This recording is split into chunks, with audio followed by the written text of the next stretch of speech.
Everyone, मैं हूँ राघव वर्मा और आज मैं आपको क्वेश्चन आंसर करवाऊंगी क्लास 8 बिहार बोर्ड साइंस के 15 चैप्टर जंतुओं में प्रजनन को। और ये जो चैप्टर है ना, ये आप देखोगे कि हमारे बुक का 3-4 चैप्टर बाकी, फिर आपका ये बुक भी ख़त्म हो जाएगा। ऑलरेडी हमने 4 बुक कंप्लीट कर लिया, तो आप लोग जल्दी जल्दी फेयर कंप्लीट करते जाओ।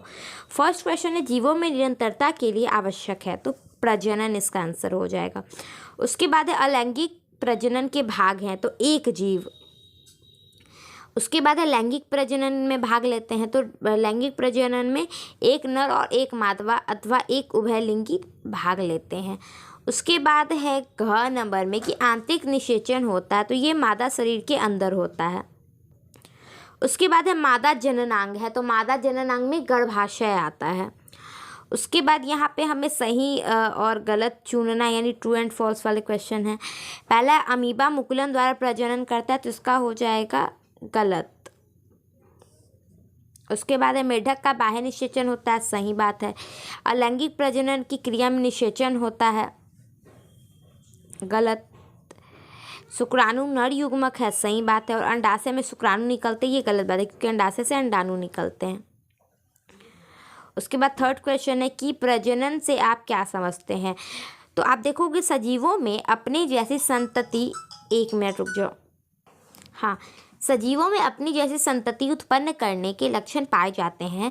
अपने वंश की वृद्धि और जाति की उपस्थिति बनाए रखने के लिए सभी जीव एक विशेष क्रिया करते हैं, जिसे प्रजनन कहते हैं।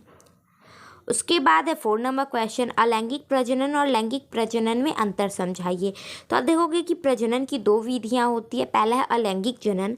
अलैंगिक प्रजनन में कोई एक जीव विभाजित होकर 2 संतति उत्पन्न करता है। इसमें नर व मादा जननांगों की आवश्यकता नहीं पड़ती, मतलब अलग अलग मेल फीमेल नहीं चाहिए होता है। वहीं लैंगिक प्रजनन में क्या होता है कि प्रजनन की वह विधि जिसमें नर और मादा दोनों के जननांग भाग लेते हैं, उसे लैंगिक प्रजनन कहते हैं। मानव प्रजनन लैंगिक प्रजनन का उदाहरण, और ह्यूमन जो है वहाँ पे लैंगिक प्रजनन होता है। उसके बाद 5 नंबर क्वेश्चन है कि आंतरिक निषेचन और बाह्य निषेचन में अंतर बताइए। तो आप देखोगे कि आंतरिक निषेचन जो होता है वो मादा शरीर के अंदर जो निषेचन होता है उसे आंतरिक निषेचन कहते हैं। गाय, मानव, कुत्ता सहित कई जानवरों में आंतरिक निषेचन होता है। और उसके बाद वही बाह्य निषेचन जो है वह एक प्रकार का प्रजनन है, जिसमें नर प्राणी का शुक्राणु मादा शरीर के अंडे को मादा के शरीर से बाहर निषेचित करता है। जैसे मछली, स्टारफिश, मुर्गी, ये जो होता है ये अंदर नहीं होता है बल्कि बॉडी से बाहर होता है ये निषेचन, इसलिए इसको बाह्य निषेचन कहते हैं। उसके बाद 6 नंबर क्वेश्चन है कि शिशु के लिंग निर्धारण का क्या अर्थ है। हम कहते हैं ना कि शिशु बच्चा जो होगा वो मेल होगा या फीमेल होगा, या कैसे ये होता है उसके बारे में हमें बताना है।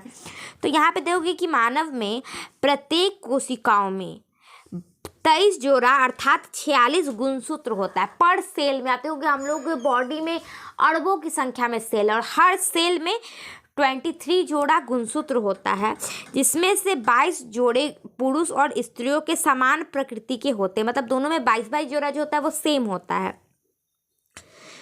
तो यह संतति में रंग, लंबाई, शारीरिक बनावट के लिए उत्तरदायी होते हैं। मतलब ये मैच होता है तो रंग आता है मम्मी का, देखते हो ना बच्चा जो होता है तो उसका कभी मम्मी के कलर का होता है, कभी पापा के कलर का, या फिर उसकी हाइट भी वैसे ही होती है, उसकी शारीरिक बनावट भी वैसे ही होती है।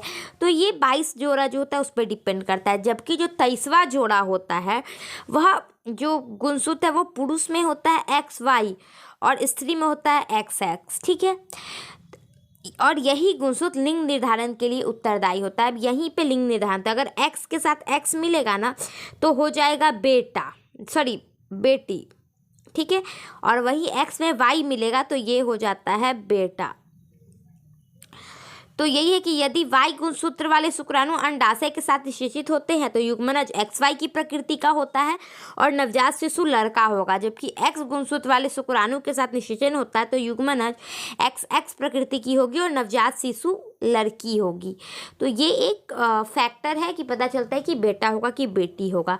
7 नंबर क्वेश्चन है कि क्या होगा यदि शुक्राणु से अंडाणु को निषेचित करने नहीं दिया जाएगा। तो आप देखोगे कि सजीवों में अपने जैसे संतति उत्पन्न करने के लक्षण पाए जाते हैं।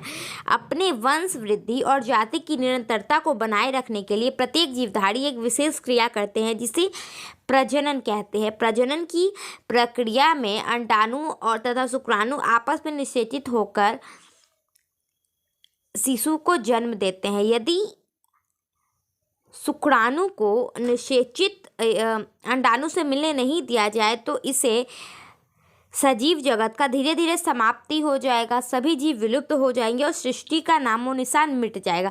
अब सोचो ना कि जितना बच्चा हो गया ये हो गया, अब किसी को अगर बच्चा ही नहीं हो तो क्या हो जाएगा, सबका वंश वहीं पे रुक जाएगा और जो आदमी वो 60 साल तक जिएगा उसके बाद मर जाएगा सब लोग, उसके बाद कभी कोई जन्म ही नहीं लेगा तो सृष्टि वहीं पर रुक जाएगी।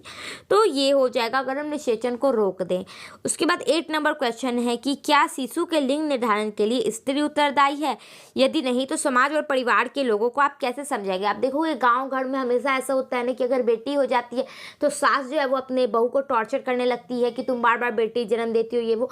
बट अगर जब हम साइंस पढ़ते तो पता चलता है कि बेटा बेटी होना बहू पे यानी लड़की पे डिपेंड नहीं करता है, वो लड़कों पे डिपेंड करता है कि पुरुष होगा कि स्त्री होगी।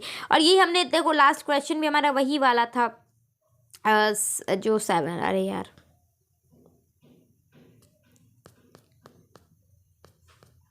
ठीक है। तो यहाँ देखोगे कि पुरुष में XY प्रकृति के गुणसूत्र पाए जाते हैं जबकि स्त्री में XX प्रकृति के गुणसूत्र पाए जाते हैं। यही गुणसूत्र लिंग निर्धारण के लिए उत्तरदायी होते हैं। शुक्राणु के X और Y 2 प्रकार के लिंग गुणसूत्र होते हैं जबकि अंडाणु में केवल X प्रकार के गुणसूत्र होते हैं। यदि पुरुष में Y गुणसूत्र वाले शुक्राणु या अंडाणु के साथ निषेचन होता है तो नवजात शिशु लड़का होगा, जबकि X गुणसूत्र वाले शुक्राणु के साथ निषेचन होता है तो नवजात शिशु लड़की होगी। इस प्रकार लिंग निर्धारण में स्त्री उत्तरदायी नहीं होती बल्कि यह तो पुरुष पर निर्भर करता है। अतः हम समाज और परिवार के लोगों को इसी प्रकार समझाएंगे। तो हाँ सही बात, अगर हमें पता है तो हम इस तरीके से एक्सप्लेन करेंगे कि नहीं ऐसा नहीं होता है। मेन रीज़न क्या है, वो पुरुषों पे डिपेंड करेगा कि बेटा होगा या बेटी होगा। और यहाँ पे हमारा चैप्टर कंप्लीट हो जाता है। Bye bye, take care.